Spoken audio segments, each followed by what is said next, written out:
Cool. I think we can safely say that we can get started. So thank you to those of you that have just joined. It is lovely to see so many of you here this afternoon.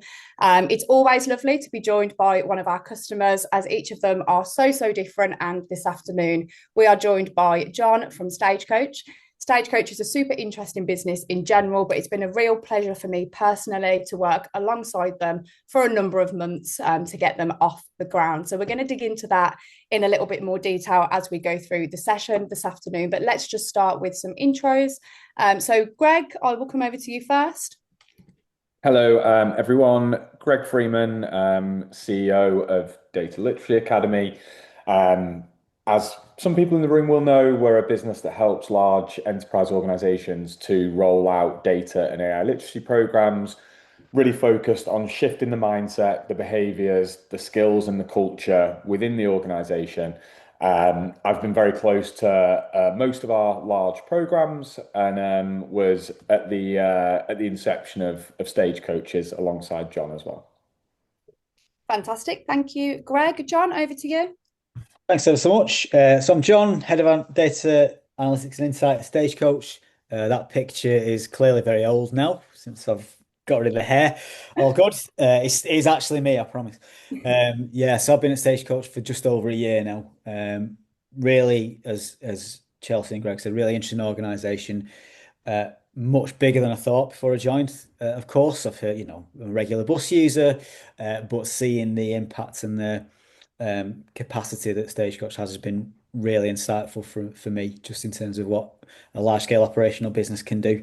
And yeah, very much invested in getting the data transformation around the cultural aspects correct. So yeah, super happy to be here, super happy to be talking, and hopefully people find this useful and interesting. Fantastic. Thank you so much, John. And I will introduce myself. That is not an old photo, it's a relatively new one. Luckily, no imposters here.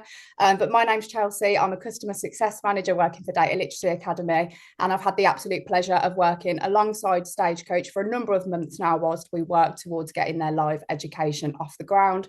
So I've been lucky enough to be involved at all stages of that so far. So hopefully can share some fantastic insights around what's working really well at Stagecoach and how they've done things differently.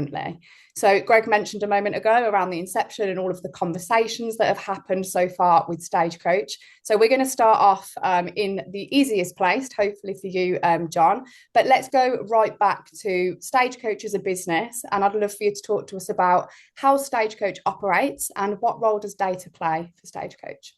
Yeah, absolutely. So Stagecoach, 45 years old now as a business. So smidge older than me, which is, I always like to advertise that. Um, Very operationally led. Running buses is obviously something that's very tangible. People get on buses, they use it as part of their day-to-day life. Um, Data was never really seen as a kind of primary consideration up until the kind of tech revolution of the late noughties, early 2010s. We've had a CEO, John Clare, who's an incredible data person. She really gets it. I think she says often that in another life she'd have been a data scientist, which I'm all for. Data science is the best. And yeah, data hasn't really been seen as kind of an asset or a real kind of operationally focused resource until the last few years. So historically, Stagecoach has operated in different regions of the country. So we've got a number of different operating companies that kind of broadly represent regions within the UK. Primarily England and Scotland, a little bit of Wales, and none in Northern Ireland. But effectively, each region operates as its own or has operated its own independent company. So as you can imagine, when it comes to data consistency around the kind of KPI definitions, things are always very different, which isn't a problem, but it just needs a bit more visibility around it.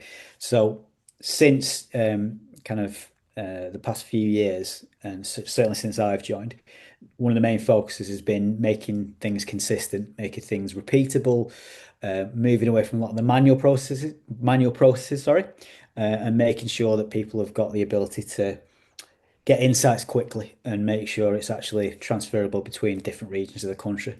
And you are naturally always going to get differences. North Scotland is a very different scenario to a Manchester, for example. So that's always going to be something that we need to consider. Plus, we've now got franchising becoming increasingly important. So there's a number of different things that we need to have overview and oversight of when it comes to the data. So we're getting towards a more unified approach, whilst also appreciating the differences and the complexity that are always going to exist. Yeah, absolutely. And I think that you're so widespread across the country, right? That unified approach is something that I know has been super important for you throughout this journey. And we had, a call this morning where we dug into that in a little bit more detail. So definitely understand the challenges there. And I don't think that's a Stagecoach only challenge, is what I would say. Greg, anything you want to add before we move on? No, John knows far more about how Stagecoach operates than I do. I don't think I can be very valuable there. So. When you did become valuable, Greg, was when we started having those initial conversations with Stagecoach and actually having a look at where the value could come from and how that partnership could really be defined. We're going to go way back to the beginning, and we're going to talk about, firstly, probably with you, John, around what it was that initially triggered the need for a focus around data literacy, and then we'll bring Greg into the conversation shortly after. Yeah, absolutely. So Stagecoach has been very interesting and really engaging for me. I arrived at Stagecoach and actually encountered a really motivated and adaptable data team. They needed a little bit of kind of pointing in the right direction, but essentially they were the kind of way that people were thinking about data within the team and the tech we were using was very good. And it was indeed, it surprised me actually at how good it was. Really good like data warehouse, really good data visualization tools, all that kind of stuff. So for me, given that the fact they've got all the right tools, um, the challenge then became, right, how do we get this rolled out? How do we get it data in the people's hands in the right way? How do we make things a bit less complex or a bit less manual, all that kind of stuff? And really, that always comes down to a cultural challenge or cultural way of looking at things. If people aren't asking the right questions, if people are kind of doing things because they've always done it, that's something that rising up the data maturity curve can really help with. And as I say, it wasn't necessarily a tech issue. It was much more of a, right, people are just thinking about this differently. And we're on that journey now. So it was very much a priority of mine to get data literacy on the agenda basically as soon as I started, which thankfully was accepted. And we're here today. Yeah, thank God. We're going to talk a little bit more about that journey along bringing us into that. But something that was super interesting there, John, was when you mentioned that the tech was in a great place, but also there was a really solid team foundation there as well, which is setting you up for success, right? Which is what everybody wants across an organisation. What was it that supported the shift of leadership? So seeing the value of investing in people. So when we talk about education programs, and that could be any education programs, perhaps not just data, but we know that there's a price attached to that. We know that we're going to be asking for budget and we need buy-in from various people. So what was it that you did, or how did you gain the support of leadership to see the real tangible value that would be gained from doing this program? Yeah, absolutely. So I think one of the most interesting aspects was when I came into this role. I get the sense that our kind of leadership team thought that it was going to be a technical solution that needed to be employed in the business and that would solve everything, which of course it never is. And I think the rise of AI and generative AI in particular has led people to a position where they expect things that aren't necessarily transferable between, businesses, but also in people's personal lives and that kind of stuff. I think that when it comes to data leadership, this role, but I think primarily others as well, especially in a technical basis, you have to be willing to be saying no, no, that isn't actually going to solve the problem and explaining why. Um, and this isn't Stagecoach, this is a wider business thing, especially where you've not set up as a data centric company. You've set up something more operational, something a bit more startup around kind of service delivery, that kind of thing. I think there's been a big kind of sea change in the way that people see data, and immediately the mind goes to a technology solution. So I think that was the biggest kind of task on my list when I started at Stagecoach was to change that mindset. And there were a lot of conversations with our exco around that and around it needs to be this because we could get the fanciest, most amazing, advanced technical solution on the planet. If people aren't using things or they still continue the behaviors in which value isn't being realized, nothing's going to change. And of course, I'm not ruling out the fact that you do need to adapt with technology. You do need to kind of really get into an understanding of what the potential of technical solutions can be, especially, as I say, more advanced AI systems, agentic stuff, getting to a few buzzwords now, but that kind of approach is valuable, but it needs to be used in the right way. You need to give people the right training. You need to get their mindsets into a position where they're asking the right questions and exploring the right things, and they understand that much like any kind of, for us, a bus is an asset, data as well that's generated off the back of that bus is also an asset as well. So that was my primary task when I arrived at Stagecoach. Fantastic. Thank you so much for sharing. Super insightful. Could you share in more detail for us, John? What did the process of getting buy-in and building the business case look like? And I guess the lens that we're coming at from here is, you mentioned a moment ago that when people have always done something one way, they will continue to do things that way until I guess it's brought to their attention. So it'd be interesting to hear sort of what that journey looked like in terms of getting the buy-in and also any of those challenges that you faced along that journey. Yeah, absolutely. So we had to be, as a team, we had to be quite resilient in terms of this isn't, getting feedback around this isn't what I expected. And that's actually a very healthy conversation, right? Because you can really leverage that to say, well, why isn't it what you expected? What could be different? What were you expecting? And I think that's been one of the biggest successes in influencing some really influential and very smart people. Like our, senior leadership team are really capable, and it's a real joy to interact with them and to explain kind of my perspective on things and the team's perspective, and get to a kind of a middle ground about how we're going to take things forward. So, alongside the kind of data literacy aspects, which we'll obviously get into in a bit more detail, there was a kind of a whole how we're going to optimize the tech that we've got, how we're going to use it to its, the highest degree possible, what we're going to focus on, what are our priorities, and doing that by value, especially. I think that was good. But for me, the conversation about that, getting that buy-in, was always bringing it back to value. Like, not doing anything because it's interesting or it's fun. Hopefully, it turns out to be It that way. will be. Exactly. Yeah, it's going to be really good fun. Exactly. But also just bringing it back to the point where it's like, no, this will be significant ROI for the business if we do these things properly and correctly.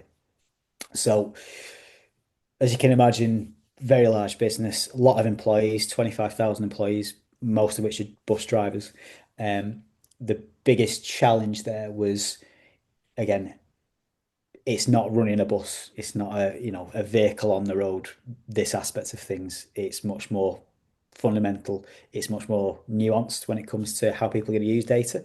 So it was about just making it as much as possible dollars, time savings, efficiency savings, all that kind of stuff as well. So constantly bringing it back to that value aspect was where I found most success in that regard. Fantastic. Thank you so much. I can't work out if Greg is just looking super interested in what you said or if he would also like to say anything. Well, I mean, we're 15 minutes in now, Chelsea. It might be nice to do more than introduce myself. Please So do. Please do. I'll go with it. Yeah, I think what John's saying is the right thing and the thing that most data leaders forget. And I think my lens on this is John is a type of data leader that I really like. And I'm not just saying that because he's in the room. I'm saying it because actually to find a highly technical data leader who is extremely technically proficient in their own skill set, but also appreciates that there's a big people play, a big culture play here that is beyond the technology platform and that kind of thing. Like we've done a webinar previously with Elon at Blue Cross Blue Shield, and I feel the same about Elon. He's a genuine US thought leader in the more advanced AI space. but he realizes that it has to go beyond that platform. It has to go beyond the technical skills. So to always bring everything back to the thing that the commercial people understand, and that's it's nothing negative towards exec commercial leaders. I mean, fundamentally, I am one. I wasn't a data leader until I launched this business, really. Like for me, this is about how do you speak in the language that they understand? And the two things that they understand are pounds and pence and people, which actually makes literacy and the value of it, whether it's data literacy or AI literacy, a really good thing to build a business case around, because they understand that humans are part of most problems and therefore their employees are part of most challenges. And actually, if you do get the people to do the right things in business, you improve your bottom line performance, or you improve your customer delivery performance, whatever it might be. So I think the fact that John repeatedly, when working with a CEO who is very focused on this stuff, which again was brilliant when I met her, actually to put it in their language so that they get it is the most important thing. And I think it's the thing that a lot of data professionals and data leaders don't necessarily do as correctly as John did. So yeah, I think it always comes back to being able to speak the language of pounds and pence and people rather than data. Yeah, definitely. And I think it was a really nice end to that was when we came on site to do the kickoff, John, and actually everyone was incredibly bought in because you'd done such a great job of that, that when we started to have those initial conversations around how we're going to measure success and what we're going to ladder the program up to, everybody already understood where everything needed to point towards, and everyone was speaking and singing from the same hymn sheet. So yeah, I think we can safely say fantastic job done there for sure. Well, thank you. Appreciate it. I think as well, that's probably one thing I would flag up is that I'm very keen, and this speaks to my very ancient history, was in academia for a long time. The thing I always really relish is peer review, not necessarily to go, am I doing the right thing, but just to data such a complex thing, not only technically, but culturally, even more so. What are other people doing you can learn from? What are your peers in different organizations, even if they're not in the same sector, what are they doing that actually gets people engaged? What are people at the DLA seeing from their other clients? Like that, I think is really important to try to get that feedback into your day-to-day stuff, primarily for the strategy, but there's a lot of lessons you can learn about as I say, the process, people, and delivery stuff as well. Yeah, absolutely agree. And I've touched on it a moment there, and you were lucky enough, John, to spend, I think, almost 2 hours with me this morning talking about the pillars that we've identified for the programme, how we're going to measure success. So it'd be great if you could bring to life the 4 key pillars that we've identified for the programme, and specifically why they matter for Stagecoach and for the future plans of Stagecoach as well.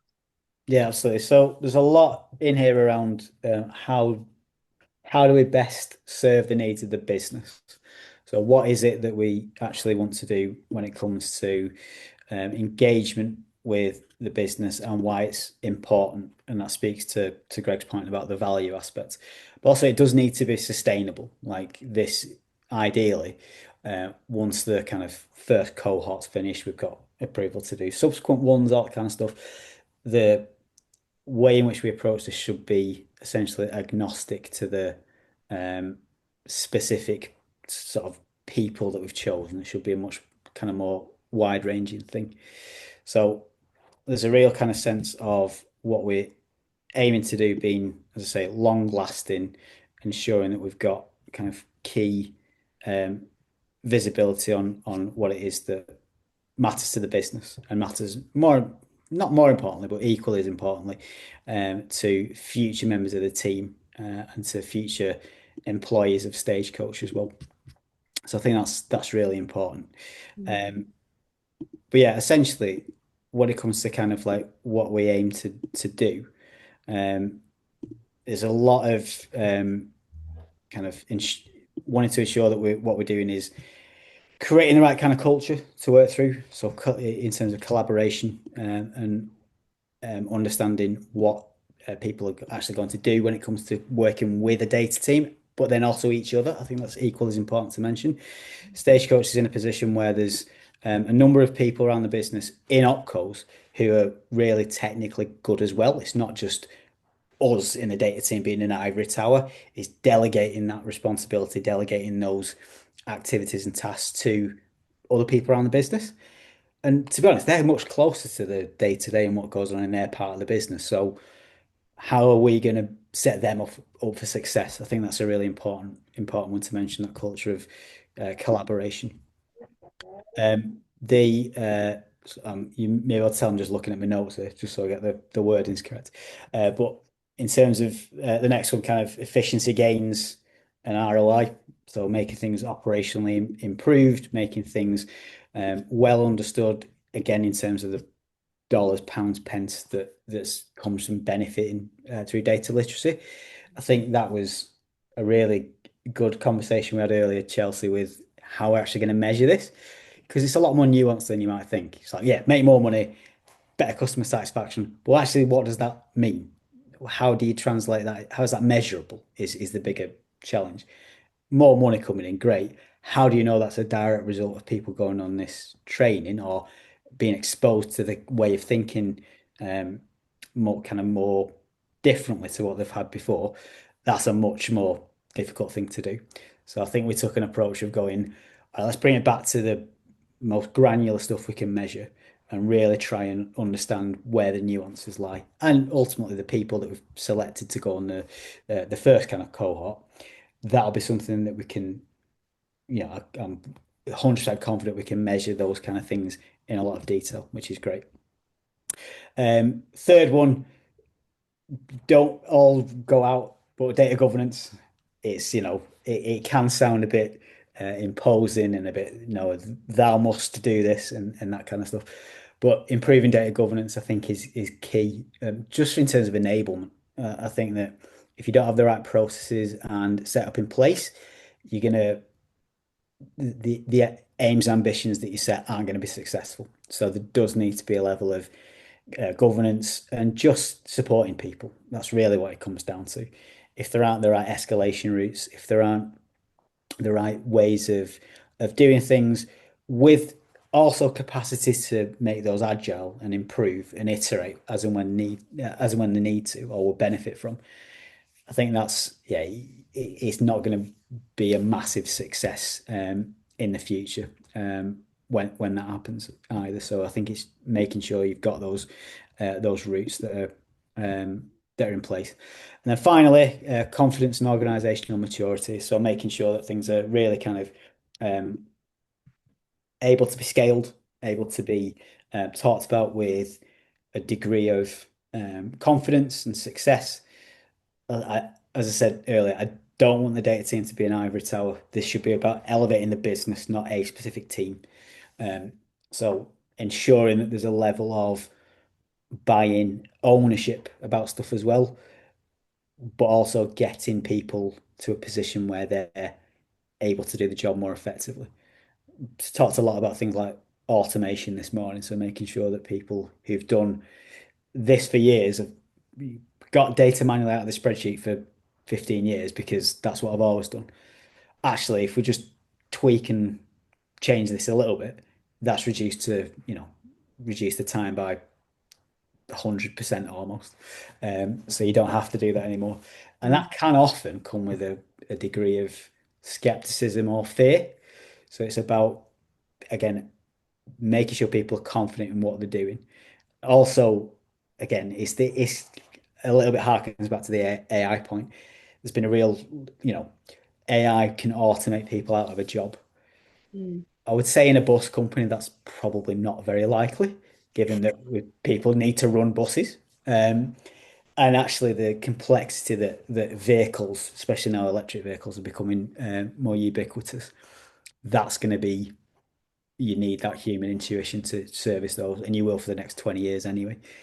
It's just about making sure that people are aware that, right, we've taken off 20% of your working week by automating this stuff. That gives you time to do other things. And I think that's where they're kind of demonstrating that maturity will come back in the ROI in spades. Yeah, absolutely. Because I think if you say to somebody, go away, use this dashboard, you're going to get that fear, that skepticism. But if you go away and say to those people, I'm going to give you 3 hours back in your diary every week, what are you going to do with that time? I think everyone's got an intrinsic motivator that if you offer them more time, they're more likely to want to go on that journey, as opposed to having something like shoved under their nose, I think is the phrase. Thanks for sharing those, John. Oh, good. Greg, any thoughts? Yeah, I'll probably pick up on two of them actually. The middle two. Firstly, I think when you're building the business case, which we talked about earlier, and absolutely the correct measurement for this is all about ROI and impact. And I think what I'm hasten to kind of suggest is the way that most people think about a data literacy program at the moment is who turned up, was their training any good, did they like it, yada yada yada. Honestly, I really hope they do.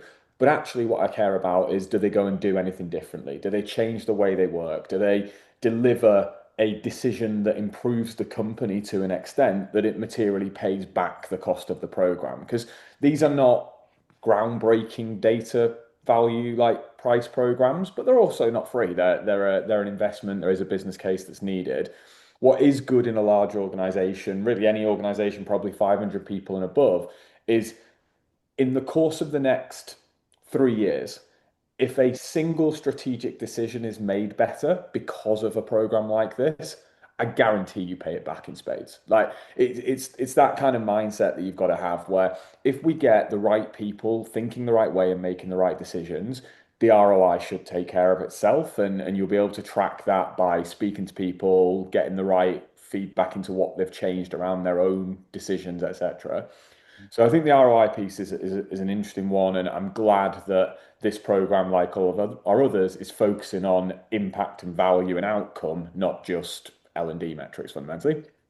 And the second one, I'm also risking everybody dropping off, John, but I think governance is it's a tough topic. Like I say that someone coming from a non-data background, it could be seen as really dull, really boring, really like a blocker to the business people.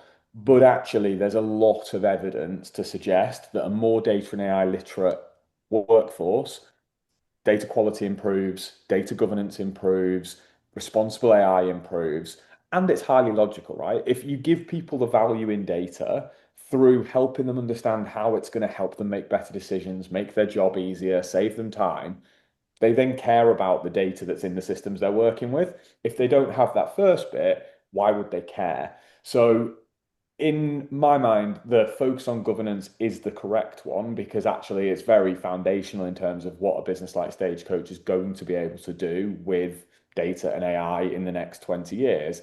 But it is that element of actually, if we get the literacy program right, your data quality in most organizations, Stagecoach is actually one of the more interesting ones where there is an Internet of Things model where that will be created not by humans, but in most large organizations, 95% of organizational data is created by the humans. And therefore, actually, they're the biggest blocker to good data quality. They're the biggest blocker to good data governance and management. So for me, they're a really good set of four pillars. And what the program has to show is that actually there's a very clear measurement process for this. And we've obviously just released to a subset of our customers our new value realization framework, which I'm sure we'll be delivering with Stagecoach as well. And again, having a measurement structure and a framework like the value realization framework, and now a value realization team, which we have internally, is only going to help prove that by measuring these four key pillars properly, you can show as a leader, this has worked, this is why we should keep doing it, and it is more than technology. Fabulous. Thank you so much. Okay, so we've mentioned, and you mentioned at the beginning, actually, John, around the opcos. Everyone's based all across the business, and actually, that's where the cohort sits for the program. So let's go back to the design of the program and actually choosing the teams to focus on for the program. We know that these people run those opcos as if they're their own businesses, so we know that that's super important. But talk to us a little bit about the why behind the teams that have been chosen to go through. Yeah. So it's an interesting one. Before we had our kind of workshop with both yourselves, actually, back in the summer, which seems like ages ago now. I came in with kind of I don't really know who we should target first. I had some vague ideas, but it wasn't until we got in that workshop and things actually really crystallized quite quickly that we arrived on customer. We've got a number of strategic pillars of which customers won, and essentially it was pretty obvious after the first 20 minutes that that should be the one, right? Because we went through everything and thought, right, what would that actually mean? And ultimately, um, the thing that measures our success as a business, no matter how you cut it, it's always are people getting on our buses. So unless we're actually focusing on that as a priority, it, it's a nice to have around efficiency savings. It's really good to ensure that you're maximizing the best of what you've got internally.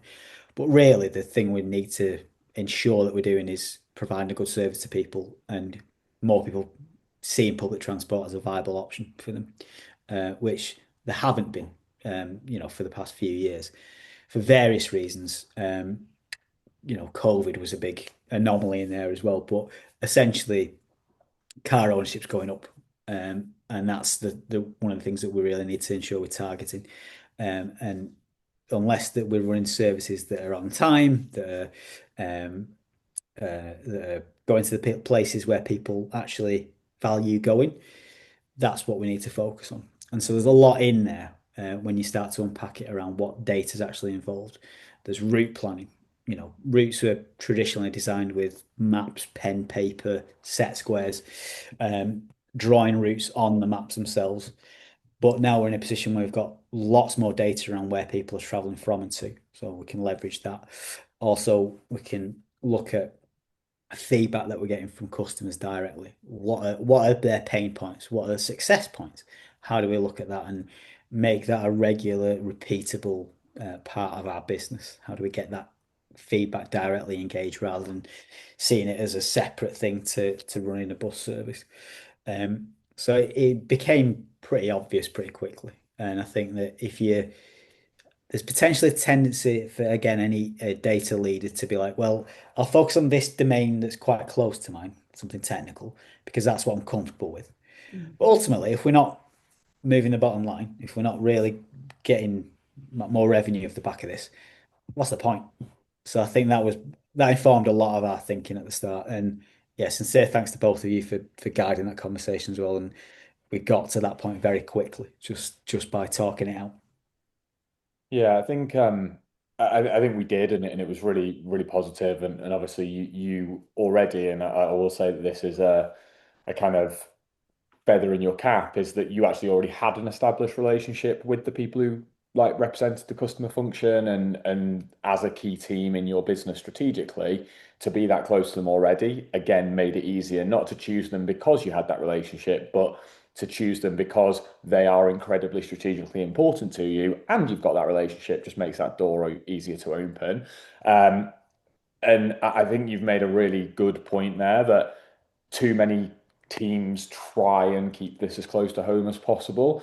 Whereas our view and what we see work is this concept of what we call key strategic cohorts. And I know I'm obviously preaching to converted here with you, John, but for anybody who's listening who's wondering where to start their program, the concept of key strategic cohorts is picking business units or teams or horizontal transformation or product audiences, whatever they might be, who are more strategically valuable to the non-technical people in the organization, therefore the corporate strategy, than everyone else. And what made it an absolute no-brainer to go for the customer team inside Stagecoach was that the customer is everything. We have to get people on buses. We have to keep them coming back and swiping their card every day. So actually how we measure the impact we have with the customer, how we understand our segmentation, how we understand the moving target that is the economy and the societal kind of socioeconomic impacts,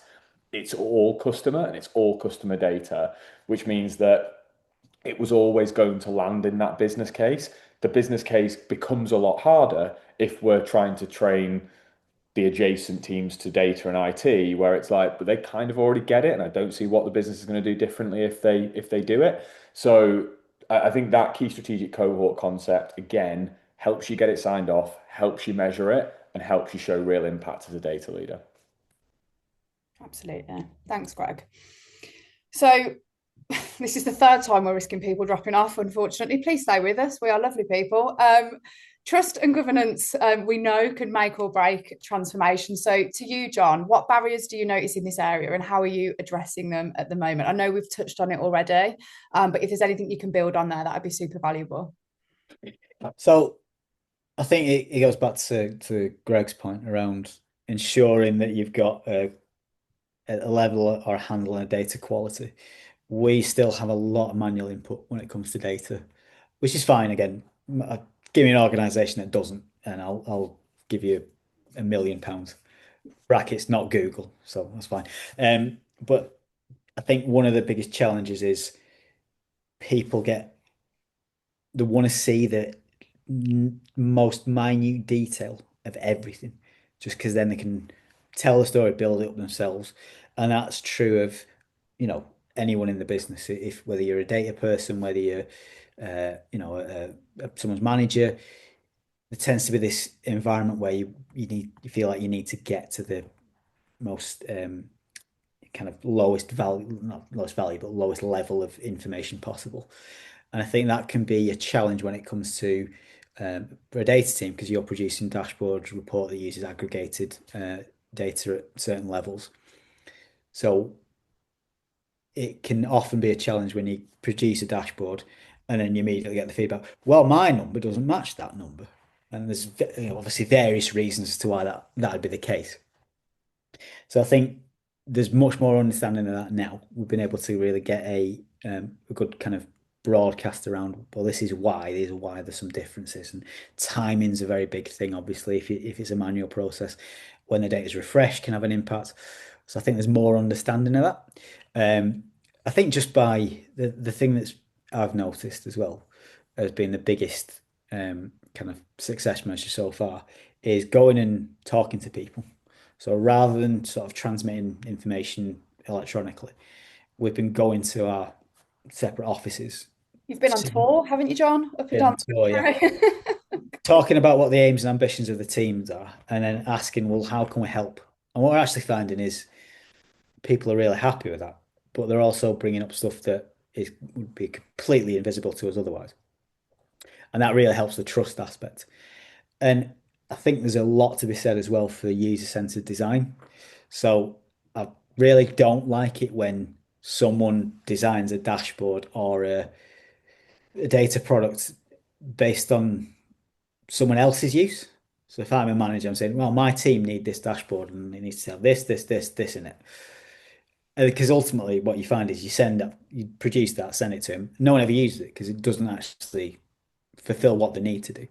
So actually engaging with who will be your core users, that's been a huge success measure as well, because we're getting much more useful and used dashboards that actually gives people what they need rather than I'm a degree removed from this work and I'm going to assume what it is you need as well. And that's been a big kind of win for the team as well. We're seen as much more, I won't say trustworthy because you want to be trustworthy regardless, but actually getting people an insight into how the team works and what it is we do when we're here to help. We're not, computer says no, nothing like that. We're much more engaged with the business in that way. And for me, that's the biggest kind of removal of that lack of trust barrier for sure. And I don't think there's many data teams, John, that are currently touring the UK to visit all of the people that they're serving. So I think definitely that's helped. We've done 2,500 miles since September. All on buses or? Very, very little on buses, actually. It's mostly been me driving, so the team have been subject to that horror. But it's been really good because, and again, even if you're a smaller company, even if you've got fewer offices, just going and spending some time with people sitting next to them, just right, what are your challenges? Show me how you do this thing. And that can be a big help as well. And again, it just builds that relationship, builds that trust with in between teams. Absolutely. Greg, Anything? Yeah, I think the partnership element of a literacy program is often really overlooked. Like I think data teams when they set out on literacy programs are thinking business people are a headache. How do we help them to be less of a headache? Basically, is very often the reason and the motivation that a program is kind of theorized. Um, I think what John has done, aside from the literacy program, aside from the change piece, but it's actually a really central part of the change management process. Like this is a change management process. It is not just a skills program. Like if you go with just a skills program, you will lose. It takes effort from both sides. It takes effort from a leader like John and his team to just say, I have to break down these barriers.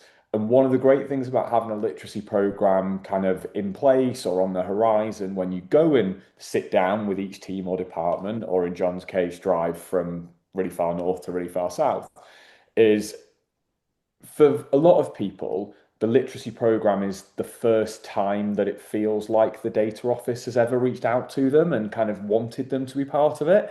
So to go there with an offer almost sat in the background, being like, we're taking this really seriously now. Of course, we want to hear what your problems are today, but there's this thing coming down the pipeline that will bring you into it, will enable you, will support you.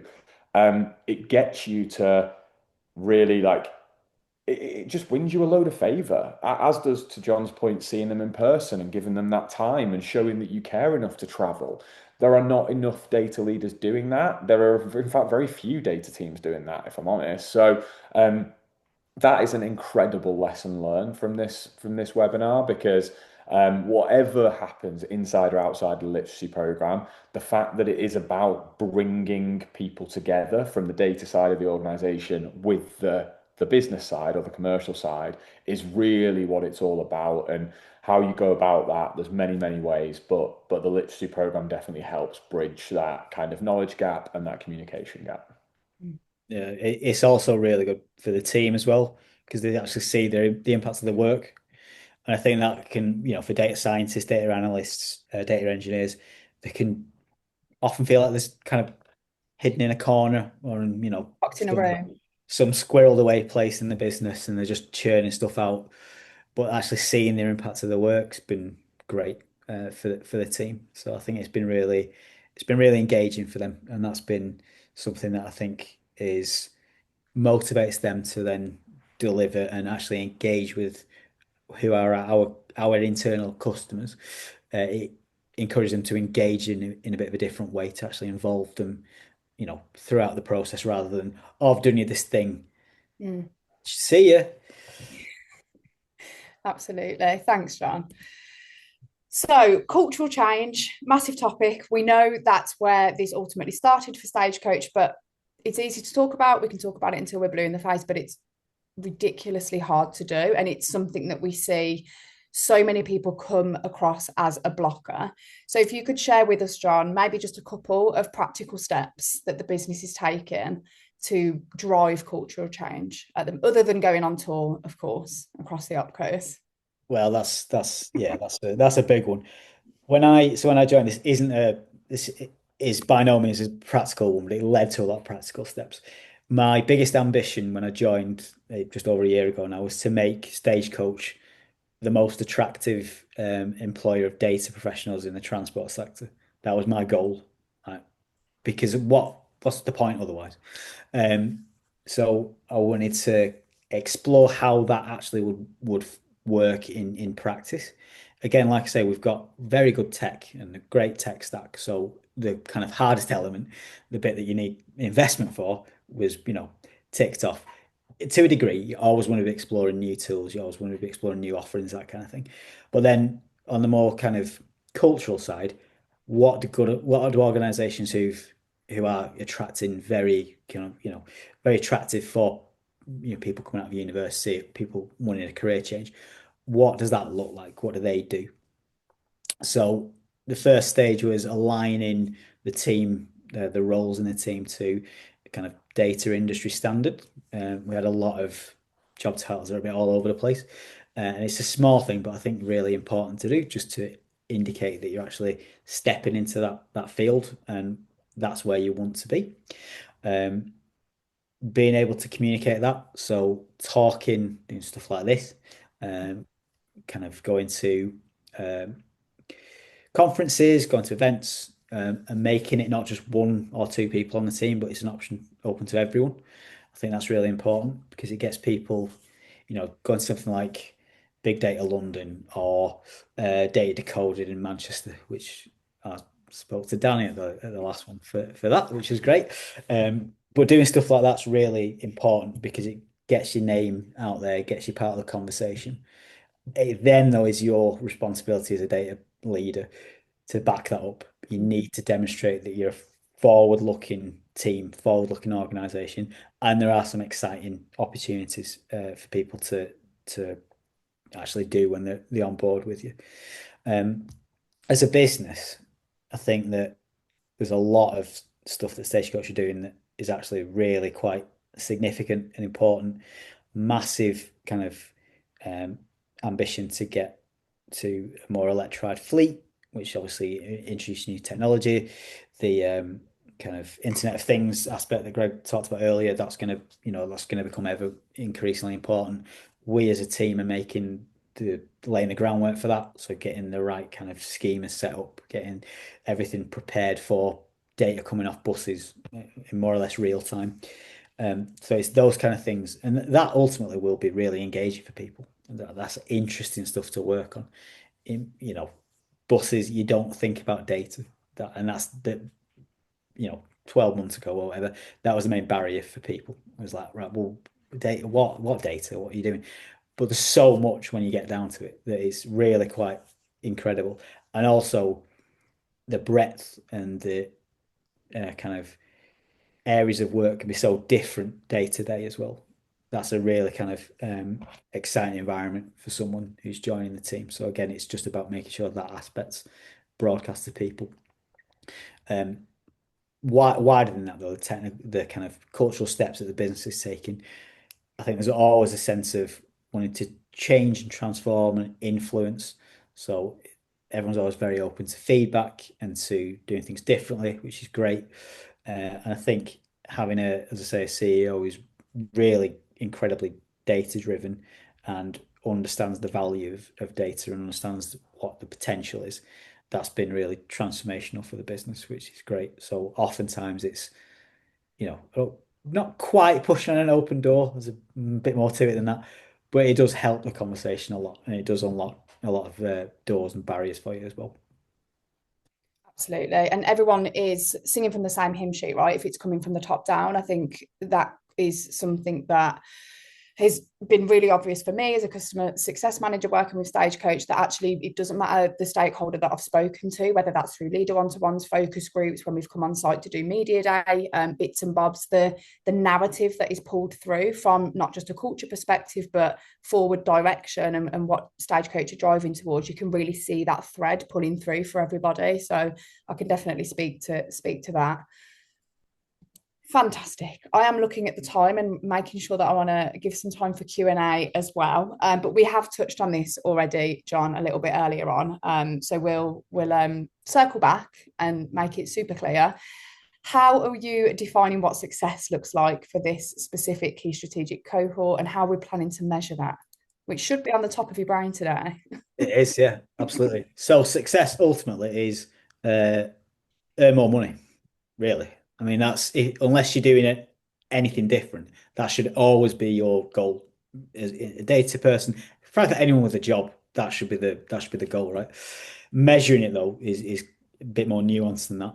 So there's the conversation this morning was really good because it was right, actually, how can this cohort influence that? Some of the things is a bit ambiguous, so just getting it to concrete metrics, concrete measurables, actual stuff that you can more or less, if you plot it on a graph and see a trend, that's what we want to get to. Other thing, yeah, things like net promoter score, as an example, that can be more nuanced. It can be very up and down. It's for us, it's very influenced by weather, by if it's roadworks, that kind of stuff. So there's a lot of nuance around that. But getting below that too, okay, well, what is the route primarily what's the root cause of, maybe customer satisfaction increases or decreases. Let's measure that instead of the overall high level one. But ultimately, what we're aiming to see and what success would look like is more people getting on the bus, getting more money, and people being happier doing it.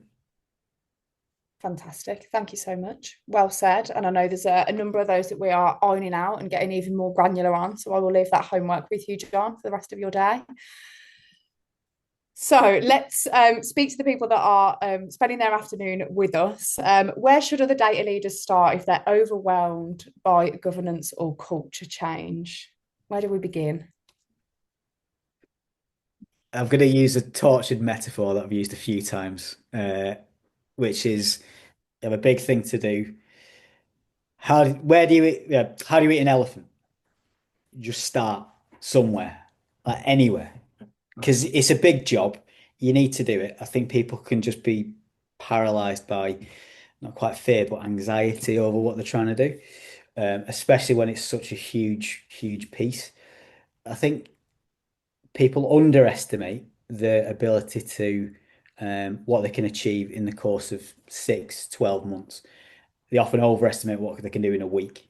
So I think it's just about constantly going to a mindset where you're going, right, if I can demonstrate progress incrementally over the course of 6, then 12, then 18 months, you can actually transform the business by degrees without having to jump to the sense of, right, I've completely done it in the space of a week. Brilliant. That's never going to happen for various reasons. So I would just recommend starting somewhere, anywhere, as long as there's value tied to it and you can demonstrate that value. You can start small, you can start with something big, but do an element of it. You can just kind of get a more kind of proper aspect on things like the standards around data visualization, stuff like that. And as long as you can explain and really zero in on the value of that, fewer, misinterpretations being made, better decision making, really build on that story and tell that, as opposed to trying to do we need a full-on culture transformation change in such a short time. That's never going to be successful. For me, it's always about just starting somewhere and iterating from there, even if it's small. Fantastic. Thank you, John. Anything from you there, Greg? Yeah, only to repeat what I've kind of referred to already in some ways, which is that the place to start is what the other people care about. So, and the more than care about, really, like understand. I think a lot of the conversations I observe about why literacy programs haven't got off the ground and why culture change programs haven't got off the ground is because they've just started in absolutely the wrong place, which is what data and the data office want and need from it. Whereas actually, what this program and many of our other programs have done really well is kind of put the ball in their court, spoken a language as a leadership and exec that they understand, tied it to their value, not the data and AI offices.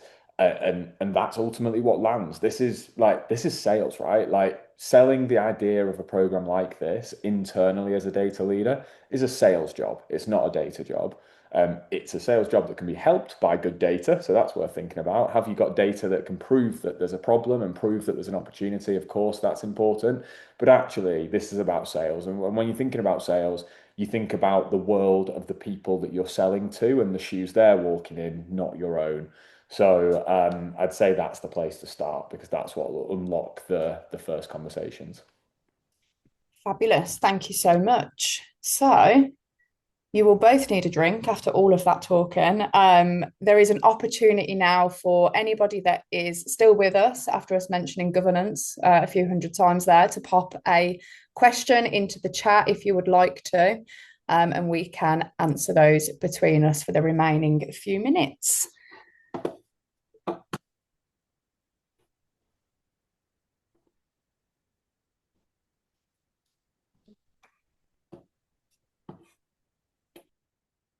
There is a question in the Q&A, Chelsea, if you've seen it. I can't say. Oh, that's because I was sharing. Oh, here it is. I've got it. So, you ready, John? This one's for you, just as you were going to get a drink. John, you Fine. mentioned working with a data forward CEO has significantly helped secure buy-in for your data culture program. But do you have any advice for someone who is working in an environment where data isn't necessarily recognized as a priority? Yes. Um, so I won't mention any names, but I've worked in such places before. Um, and I think pretty much most of what we've talked about already is still applicable for that kind of scenario. The challenge then is translating it into something that that person cares about. So if you don't have a particularly data focused CEO, you don't have a particularly kind of data savvy exco or anything like that. I think it's just about really harping on this is valuable and this is why, and Mhm. kind of take data out of it to a degree. Talk about efficiency benefits, talk about better decision making, talk about the ability to, again, not going back on anything said, but just bringing it to the fore, how technical solutions will really kind of drive growth and drive things like retention, all that sort of stuff. So I think primarily it's just about trying to avoid the word data as much as possible, really. Ironically. And coming into a position where you're actually going, this is why you should care about it. And again, still building that relationship. But to be honest, it's a bit of a coin toss as to who you get as your CEO and on your exco as to how much they care about it. And I think that as long as there's that, it starts with that relationship building, even if they're a complete skeptic, even if they're very hostile to it, just build that relationship and then you'll find out what's important to them and how you can actually ensure that you're having a conversation with the right context and the right framing as well. Fantastic. Thank you so much, John. We've had another couple of questions. Can I just make a point that's probably more direct than John's? So I'll do the brutal bit. Um, I don't meet many environments where data isn't valued when the data team knows how to communicate the value of it. So I think if you're in an environment where the exec or even a subset of the exec, you definitely won't win them all, but you just have to find the right people. Like there is a look in the mirror piece with this, which is, are we communicating the value of it in the right way? Because fundamentally, I went back to saying like it's sales. You have to sell it, you have to know how to sell it, and if you are not doing that, then that's why it's not valued. So yeah, in that sense, I think it takes a change of mindset and change of behavior from the data team as well to get that right, and like back to the drawing board on the way you're communicating the value of it and the messaging you're using and how often you're engaging them and all that kind of thing. Yeah, I think that's an excellent point, and I think it is kind of endemic to how um, people tend to see advancement in the career when it comes to data. Oftentimes, people just like getting into data because they like doing cool shit, right? They don't think about leadership, management, strategy, but they feel like they have to go into those roles because that's the only way to get career advancement. I think that is changing now, which is good, but I still think there's a weird tendency to go, oh, you have to be able to code in SQL day to day and also be a CDO. Those two things don't go together at all at this point. So yeah, I think it's definitely I definitely agree with that perspective as well, Greg. There's a couple of good questions. I'm going to have to drop because I've got to deliver another webinar now. Yes. But if Chelsea, you want to carry on, go for it. And if people want to stay and listen for the last couple of minutes, that's great. Otherwise, I will speak to you both soon. And thank you to everyone who's listened to me. Thank you, Greg. Bye. Yeah, Greg. John, two more questions for you, and then I am going to let you go. So one of them is love the idea about starting with what the customer wants, makes total sense. Any thoughts on how to help the customer to realize their requirements if they don't know what they want, or worse, they say they don't want anything, but you know they need it? Yeah, that's a very kind of typical example for sure. Um, I think it's fine, no, like people not knowing what they want. I encounter that all the time. I think the best thing to do in that scenario, and where I personally have had the most success, has been kind of getting other people to be advocates.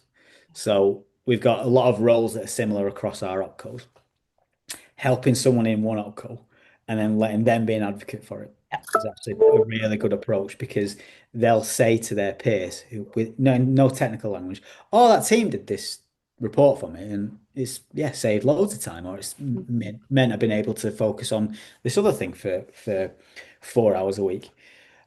So yeah, I think that it's just been able to kind of demonstrate that you can provide that value, even if they don't ask for it, just influencing other of their peers and their colleagues. If you're in a scenario where it's just that one individual and they're maybe a bit skeptical or a bit of a blocker or they just keep denying it, I'd say if you're really kind of clear on what you think they need, just build something for them and say, "Oh, I've done this for you." Show the value. Just send it. And I always think it's better to ask for forgiveness than permission.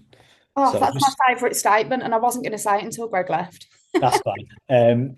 It's yeah, just do it, and then Do it. I think data teams and a lot of businesses as well are very kind of should be quite test and learn focused.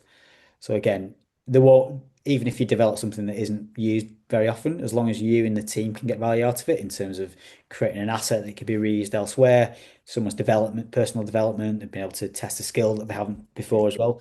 Always like look for the value that side of it as well. Be selfish about it when it comes to upskilling the team and creating something that can be used in other places as well. Fantastic. Thanks, John. And then I'm going to get the last one answered and then we are going to let you go.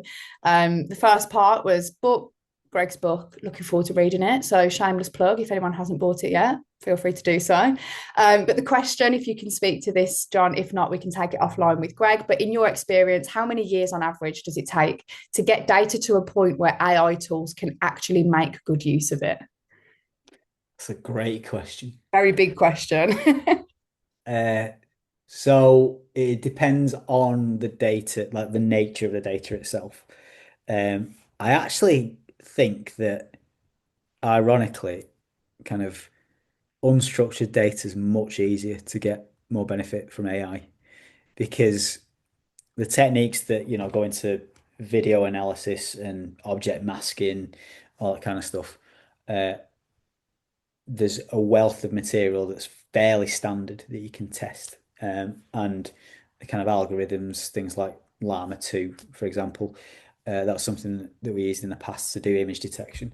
And that's really quite an interesting and very well tested use case. I think for anything that's a manual input takes a while. You're not putting a number on it. Uh, How long is a piece of string? a little bit, yeah. I'd say if you got a real kind of vision and you've got kind of controls in place to improve data quality, even from the most manual input possible, I'd say you could get there in 3 years. There you go. That's It's, the number. Come back and it's speak, John, if that doesn't happen. correct. I think though that is reducing now, particularly on a cultural side. I think people are more aware of data quality issues. They're more aware of the limitations of um, using manual inputs for various things. And there is more machine generated data that's useful and that's more consistent and reliable. Doesn't mean that there's not problems with it, of course. But I think that as we kind of technology moves on, I think that number will reduce. But don't hold me to that. Oh, I won't hold you, but the person that asked the question might. That's fine. I will bring it to a close there. Thank you for everybody that joined us this afternoon. Massive thank you to you, John, for giving up some more of your time. And we hope that everybody has taken something valuable away from the session. Enjoy the rest of your days.